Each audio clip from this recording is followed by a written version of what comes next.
और उस मजाक का बदला लेने के लिए पूरी रामायण, पूरी सीता का हरण होना, राम का वहां जाना, ये सारी कहानी हुई। एक महाभारत जुड़ा हुआ प्रसंग और आता है, जैसे कहते हैं ना बड़े भाई, जब तक बच्चा नहीं रोए तब तक तो मां भी उसको जो है ना दूध नहीं पिलाती, ऐसे कहते हैं। ऐसी बहुत अच्छी कहानी है, एक बार मैंने कहा भी था आपको कि जब ऐसा कहा जाता है कि एक बार भगवान श्री कृष्ण चोट लग गई थी अंगूठे में, तो द्रौपदी ने अपनी साड़ी का वस्त्र फाड़कर भगवान श्री कृष्ण के हाथ में बांध दिया था, और भगवान ने उसको यह कहा था कि तू मेरी बहन है, और जब मैं कभी तेरे को मेरी जरूरत पड़े तो मैं तेरी एक दिन इसका ऋण चुकाऊंगा मैं तेरे को। ऐसे एक मतलब पहले की बात है। अब दरबार जब शतरंज हुई, पांडव हार गए, द्रौपदी को बुलाया गया, उसका वस्त्र हरण किया गया, तो अब जब उसकी साड़ी खींच रहा दुशासन जब साड़ी खींच रहा था, तो उधर भगवान और रुक्मिणी जी दोनों बैठे हुए थे। तो वहां रुक्मिणी जी उनको भगवान को बोल रही है कि हे प्रभु, आपकी बहन के साथ वो लोग जो कितनी बेइज्जती कर रहे हैं, और आप यहां बैठे बैठे हंस रहे, आप यहां बैठे बैठे मुख तमाशा देख रहे, आप यहां बैठे बैठे चुपचाप बैठे बैठे तमाशा देख रहे। तो भगवान ने कहा कि मैं बचाऊं किसको जाके बचाऊं, उसने मुझे पुकारा ही नहीं, अभी तो वो खुद ही संघर्ष कर रही है, अभी तो वो खुद ही लड़ रही है। जब मुझे वो बुलाएगी तो मैं बिना कहे, बिना रुके, बिना कुछ छोड़े दौड़ता चला जाऊंगा। देखो कितनी बड़ी बात है। अरे ये, और आपको ध्यान हो जब द्रौपदी की साड़ी खींच रही थी और उसने पहले खुद ने संघर्ष किया था उसके साथ, लेकिन जब उसको लगा कि आज की साड़ी का पल्लू खुलने वाला ही है, तो उसने फिर हाथ ऊपर करके हे गिरधर, अब तो मेरी लाश तेरे हाथ में, और फिर भगवान को आना पड़ा था। और आपको ध्यान है जितनी वो साड़ी खींचता रहा दुशासन, लेकिन साड़ी का अंत ही नहीं आया था।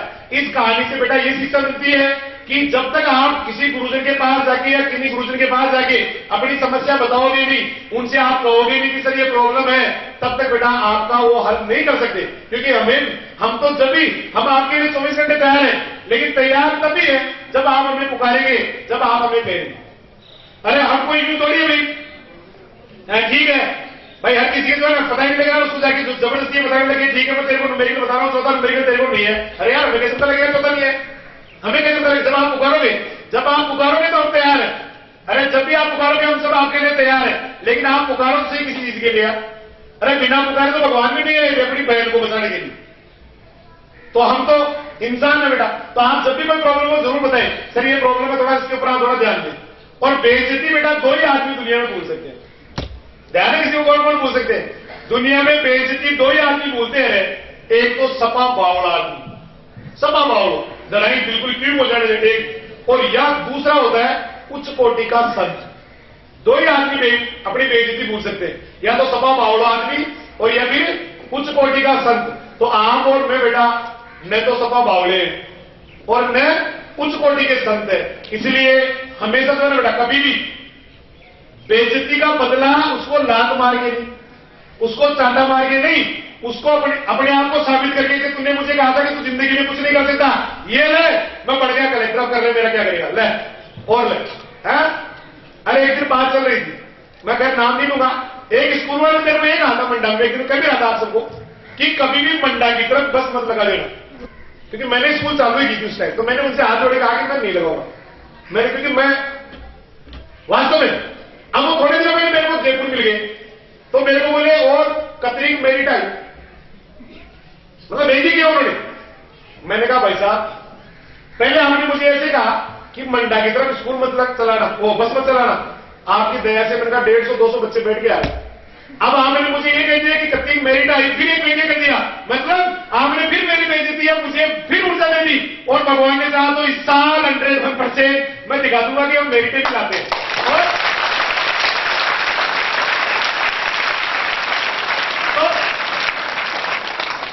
हालांकि इन बातों का ध्यान नहीं देना चाहिए। दूसरा तथ्य भी इसका कि कभी भी दुनिया क्या कह रही है इसकी तरफ ध्यान मत दो, लेकिन बेइज्जती तो मैं तो नहीं भूल पाता हूं, क्योंकि मैं तो न तो सपा बावड़ू और न कोई बहुत बड़ो संत।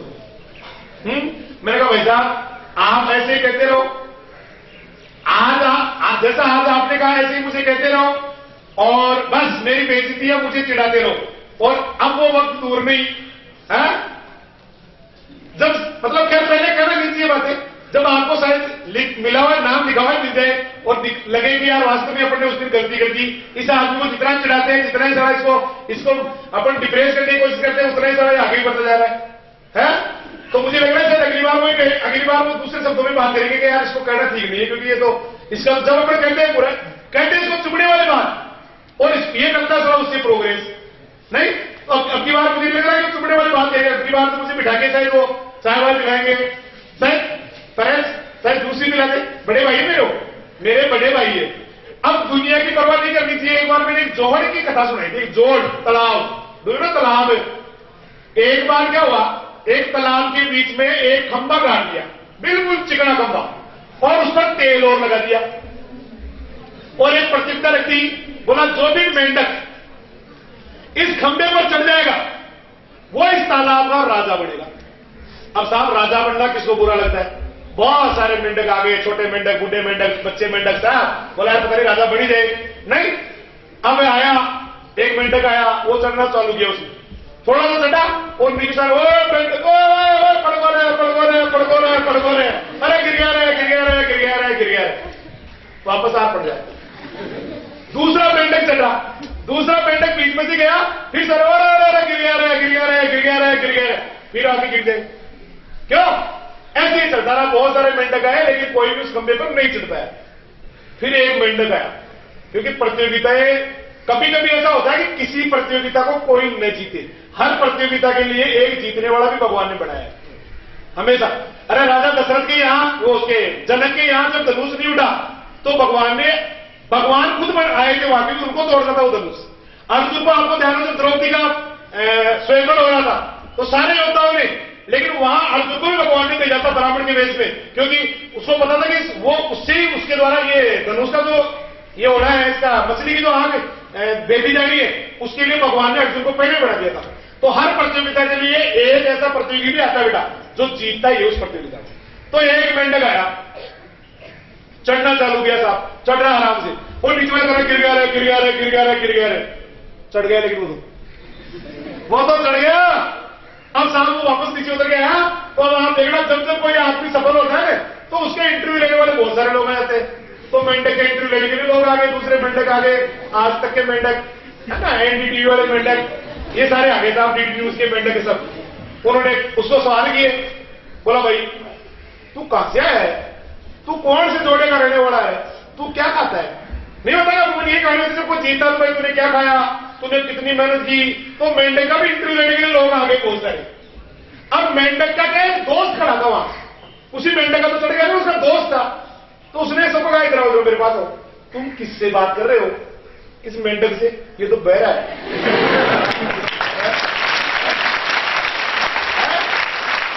तो बेटा जिंदगी में सफल होने के लिए बहरे बन जाओ, बहरे। परवाह मत करो दुनिया क्या कह रही है।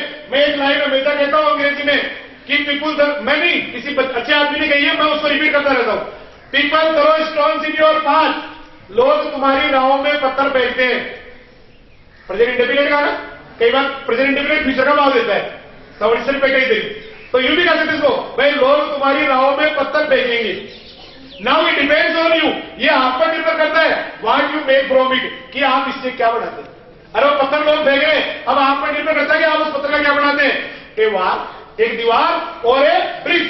कई बार लोग उससे दीवार बना लेते उसी पत्थर से, और जगह रुक जाते बेटा, उनका विकास वही रुक जाता है। लेकिन कुछ लोग ऐसे होते हैं बेटा, उन्हीं फेंके पत्थरों से। अरे दीवार, उनको पुल तो बनाना है, लेकिन पत्थर लाने नहीं पड़े, लोगों ने फेंक दिए। फेंको कर रोकने के लिए फेंको, उसने उन पत्थरों को उठाया, पुल बना लिया और पार चला गया।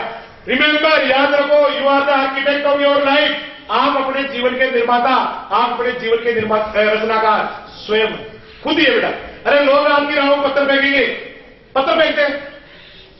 एक और कहानी पत्थर फेंकने के बारे में। एक महिला होती है बेटा, ये कचरा बीनने वाली है। सुबह मैं जयपुर की बात बता रहा हूं। जयपुर में एक मोहल्ले में था, गली नंबर 1 में किसी के यहां रुका हुआ था। रात को 4 बजे मुझे कुछ कुत्ते भौंकने की आवाज आई। मैंने खिड़की खोल के बाहर देखा तो एक महिला जो थी ना, वो कचरा बीन रही थी और कुछ कुत्ते भौंक रहे थे। उस महिला ने क्या, एक छड़ी ले रही थी लकड़ी, कुत्तों को फेंकती, कचरा अपना डालती, बड़ा काम करती। फिर वो वहां से महिला निकल के चली गई दूसरी गली नंबर 2 में। 1 नंबर की गली के कुत्ते 1 नंबर गली में रहते, दूसरी 2 नंबर गली में नहीं जाते, कुत्तों की इतनी औकात नहीं होती है। है? अरे कुत्तों की इतनी औकात नहीं होती है। मैं कई बार बच्चों से कहता हूं बेटा कुत्ते तो कुत्ते होते हैं, कुत्तों की औकात नहीं होती वास्तव में। मैंने कहा था एक बार में जैसे आप जा रहे हैं, आपके पीछे 5 कुत्ते आ गए और आपने एक बार मुड़ के यूं देख लिया ना उनको, भाग जाएंगे वापस। बहुत डरते हैं कुत्ते, क्योंकि उनको लगता है अपने से बड़ा कुत्ता है सारा, नहीं लगता क्या? तो एक नंबर गली के कुत्ते 1 नंबर गली में ले गए और 2 नंबर गली में महिला चली गई। वहां जाके उसने फिर जो है ना कचरा बीना, फिर कुत्तों को भगाया, फिर कचरा बीना, कचरा पोटली उठाई, वहां के फिर 3 नंबर गली में चली गई। 2 नंबर के कुत्ते 3 नंबर गली में लिए, फिर 3 नंबर गली में अलग कुत्ते थे, वो भी ऐसे बोलते रहे। ऐसे चलता रहा। उस महिला ने पहले तीसरी में, चौथी में, 5वीं में हर गली में जाती गई, कुत्ते बदलते रहे, कुत्ते भोगते रहे। वो महिला कचरा इकट्ठा करके ले गई, उस कचरे को बेच के महिला ने 1000 रुपए कमा लिए, भोगने वाले भोगते रह गए।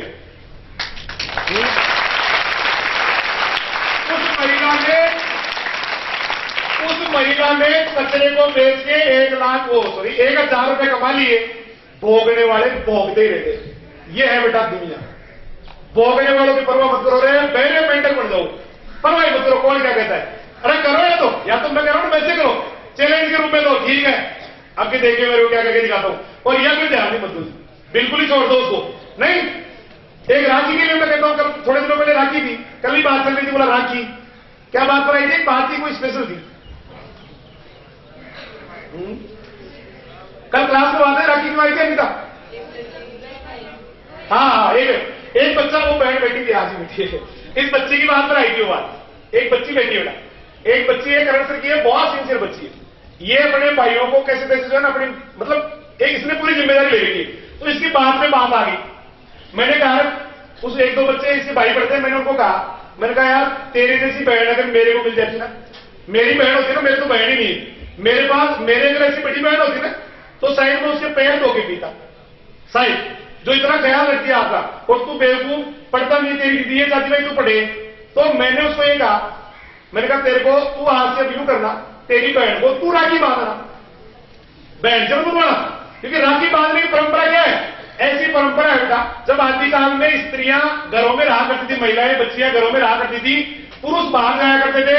और राखी बांधने का अर्थ यह होता है कि जिसको आप राखी बांध रहे हैं वो आपसे ताकतवर होना चाहिए और कभी प्राणों की बलि देनी पड़े। तो जिसने राखी बांधी है ना, उससे पहले राखी बनाने वाला अपनी बलि दे। यही तो होता है राखी का।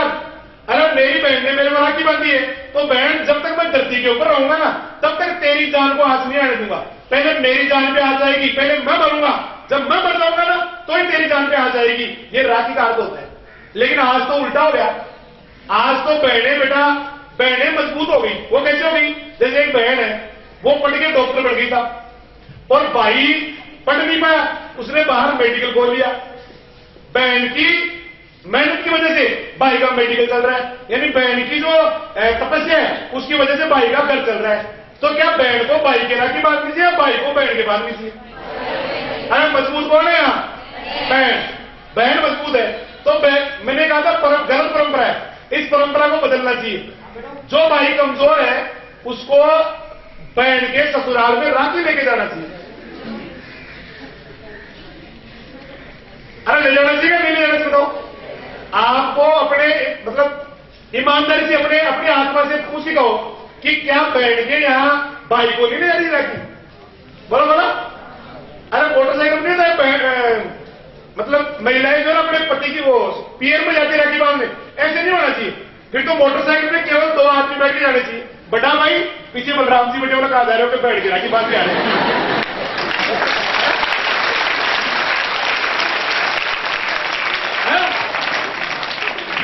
बोलो बोलो। अरे ऐसे नहीं होगा नहीं, तो फिर तो ऐसे होना चाहिए। हालांकि हमारे बहन है ही नहीं। हमारा सबसे कमजोर पॉइंट यही है कि हमारे बहन थी, जब मैं 5वीं पढ़ता था तो वो एक्सपायर हो गई थी बेटा। और मुझे आज भी याद है उसकी शक्ल, जब भी मैं याद करता हूं। और ज्यादातर जो है ना, या तो बेटियां हैं या कई बार जैसे कोई तो मैं एज ए सिस्टर या एज ए डॉटर, 2 ही जो है ना वो रहते हैं। भाई बहन इसलिए क्योंकि कभी रही है, बच्ची तो कह बेटी तो है 2 बेटियां हैं हमारे, तो वो, लेकिन बहन की तो आज भी कमी है।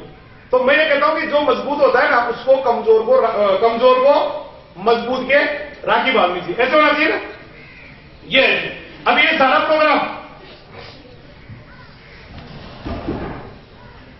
बच्चे ही देखो, कई बार ये लोग कहते हैं, आपने सुना होगा, सफलता सफलता के लिए तो बहुत पापड़ बेलने पड़ते हैं, ऐसे थोड़ी मिलती है सफलता।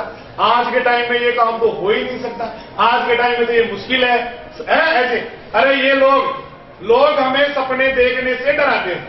क्यों डराते हो? तो क्योंकि वो ये सोचते हैं कि हम सपने देखते हैं कि कहीं उनसे आगे में निकल जाए।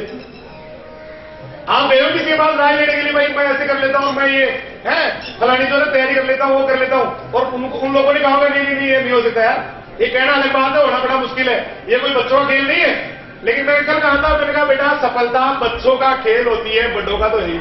एक आदमी सफल होता है तो केवल उस बच्चे को, अंदर जो बच्चा है उसको जिंदा रखे, अरे बच्चा है उसको जिंदा रखे आदमी सफल होता है, बूढ़ा आदमी या बड़ा आदमी सफल होता ही नहीं। मुझे घरवाले ये कहते हैं, घरवाले का बदनाम से कहते हैं, भाई साहब आप में और बच्चे में कोई फर्क ही नहीं। मैंने क्यों? कि आप भी वैसे हरकतें करते हैं जैसे कोई बच्चा करता है। मैंने कहा इसमें मेरी क्या गलती है? मेरी क्या गलती है इसमें? अरे मेरी मिसेज भी कहती, मेरी मां भी कहती, भाई छोरा साल तू छोरा से पूरो, तू टावरा से पूरोगे।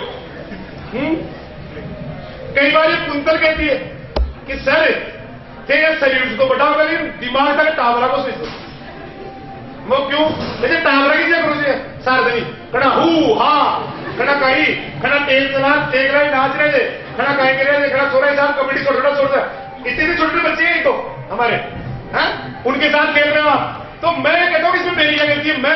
मैं जैसी मेरी इच्छा होती है वैसे करता हूं, मेरे को जो अच्छा लगता है वो मैं करता हूं। मैं बनावटी जिंदगी नहीं जी सकता। मेरी इच्छा तो कूदने की, खेलने की, और आप मेरे को नहीं मोटो रखो, बुलार रखो, कोई बोलने को नहीं, धमकानों को है नहीं होता। कई बार देखा छोटे बच्चे आके, गुरु जी ये है ना, ये इधर वाला सोरा इसने मेरे टुक्का मार दिया। चले यार कौन सा सोरा टुक्का मारने वाला? फिर वहां जाके पूछा टुक्का कैसे मारा? सर इसने मेरे चुंडे बन दिया मेरे।